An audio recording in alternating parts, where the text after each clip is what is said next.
De esta forma, la búsqueda de soluciones a problemas estructurales de los países terminan subordinándose a la lucha por la legitimidad de las vocerías. En la estrategia política se prioriza la destrucción de la imagen de los adversarios y la construcción de un discurso que suene bien a oídos de la mayoría, aunque esté vaciado de argumento técnico y de acciones efectivas. Estas prácticas tienen como objetivo único conservar el estatus que proporciona el poder, aunque sus practicantes, para justificarse, argumentan en el fuero interno que son necesarias, mientras ejecutan lo que verdaderamente marcaría su periodo de gestión. En definitiva, la lucha política termina siendo una sucesión de batallas comunicacionales orientada a ganar credibilidad en la mayor parte de la población, aunque paradójicamente, como dijimos antes, se usen medias verdades o mentiras completas como herramientas de convicción.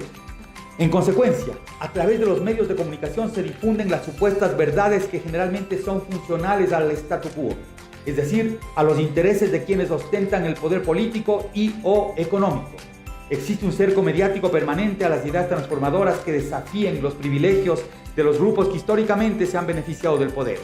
Sin embargo, este cerco se rompe cuando la inconformidad social es incontenible, cuando se acumulan frustraciones sociales y el hartazgo generalizado con lo vigente provoca un desesperado anhelo de cambio, que es catalizado por personajes que muestran un camino esperanzador a la población.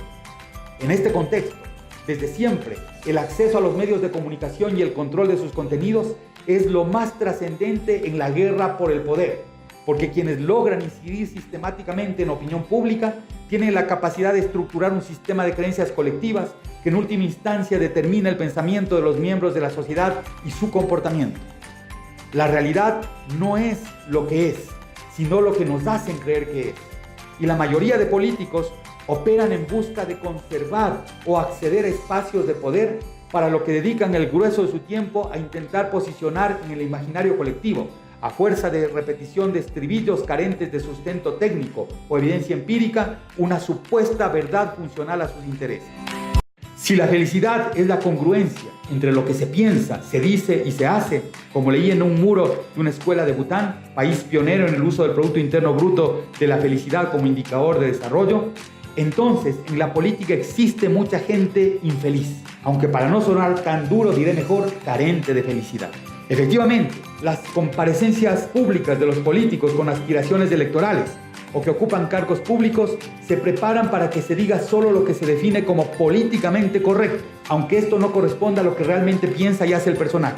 Las aseveraciones de los políticos en los medios de comunicación apelan a la emoción de los ciudadanos. Es decir, dicen lo que ellos creen que la gente quiere escuchar para despertar simpatía que la canalizan al logro de sus objetivos personales. El mayor desafío de la comunicación política es construir un relato suficientemente creíble para que la gente respalde los postulados del protagonista de ese relato, aunque esos postulados no sean funcionales a los intereses colectivos.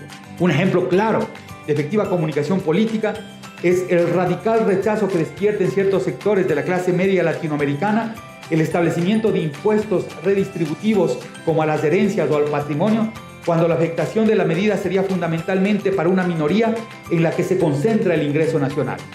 Para referencia del lector, en el Ecuador, por la presión social de las clases medias, el presidente Rafael Correa tuvo que retirar un proyecto de ley que gravaba las herencias con tasas sustancialmente menores a las establecidas desde hace décadas en Europa.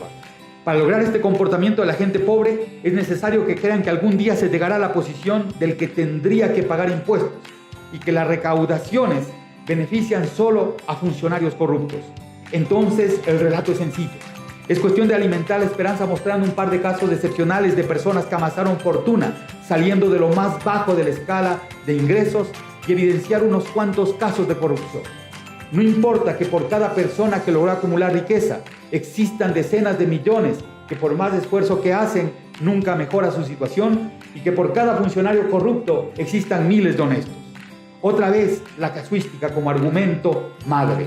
En defensa de nuestra felicidad es importante conocer los relatos de los políticos para que cuando nos corresponda tomar decisiones lo hagamos con conocimiento de causa. Durante los últimos 2 siglos de la historia de la humanidad se configuró la creencia universal de que el progreso de los pueblos está asociado al incremento de su bienestar material y de esta manera el crecimiento del Producto Interno Bruto se convirtió en el mayor de los objetivos de los países. Nuevamente la gran disputa está en cómo lograrlo. Las respuestas son diversas y las personas se juntan alrededor de ellas para tratar de imponerlas a la sociedad. Aparecen las agrupaciones políticas que se ubican entre la extrema derecha y la extrema izquierda en virtud de su creencia a postulados asociados al individualismo absoluto o al colectivismo total. Debilitados los extremos, parecería que las respuestas tienen distintas dosis de individualismo y colectivismo. De esta forma, la misión primaria de los grupos asociados a lo que denominamos derecha es maximizar las utilidades de los capitalistas, mientras que la izquierda busca maximizar la igualdad o equidad. La derecha promueve el egoísmo o la codicia como impulsor de la actividad económica, mientras la izquierda argumenta a favor de la solidaridad. La derecha piensa que la acción individual es suficiente para garantizar los derechos, mientras que la izquierda promueve la acción colectiva como instrumento fundamental. La derecha no tiene prejuicio ético en basar la competitividad de un país en explotación laboral, mientras la izquierda busca subordinar el capital al desarrollo del ser humano. Estas visiones distintas están en permanente confrontación en el mundo y son evidentes. En los procesos electorales de América Latina es probable que el mayor logro del auge del progresismo en la última década haya sido evidenciar esta disputa y demostrar que es posible generar ciertos cambios en el modelo capitalista para avanzar en justicia social. Por esta razón, incluso en países como Colombia, con una tradición conservadora, un candidato de izquierda como Gustavo Petro logró niveles de aceptación inconcebibles hace un par de décadas. Ahora es normal que en las contiendas electorales aparezcan con opciones candidatos con postulados antagónicos.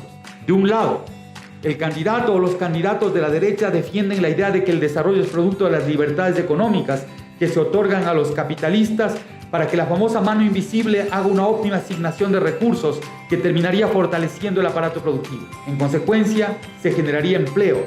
El empleo proveería ingresos a los trabajadores. Los ingresos impulsarían el consumo y el ciclo virtuoso se repetiría, logrando supuestamente cada vez mayores niveles de bienestar.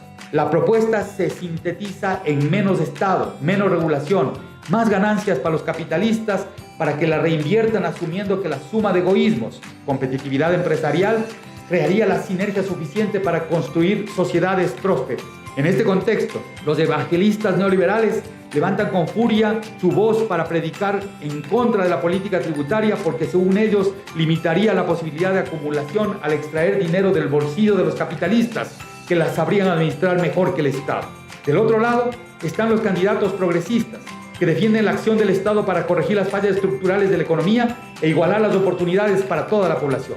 Proponen garantizar los derechos básicos de todos los ciudadanos, para lo que se requiere de políticas de distribución y redistribución del ingreso. Esto amplía la demanda agregada interna, lo que impulsa el consumo. En consecuencia, con una estrategia arancelaria adecuada, se estimula la expansión del aparato productivo nacional. Si a esto se suma un Estado que invierte en sectores estratégicos para reducir los costos de producción privados, entonces se logra competitividad sistémica que posibilita la operación de un círculo virtuoso de crecimiento económico con equidad. El marketing político de la derecha encuentra oídos de buena parte de la clase media que se deja seducir por el placer que podría generar el incremento del consumo en el corto plazo, como consecuencia de la reducción de impuestos, o por el temor de que si algún día son ricos, alguien les pueda privar de disfrutar de una parte de lo ganado. También receptan el mensaje ciertos sectores populares esperanzados en la oferta de empleo que generarían quienes toda su vida supuestamente lo hicieron en el sector privado.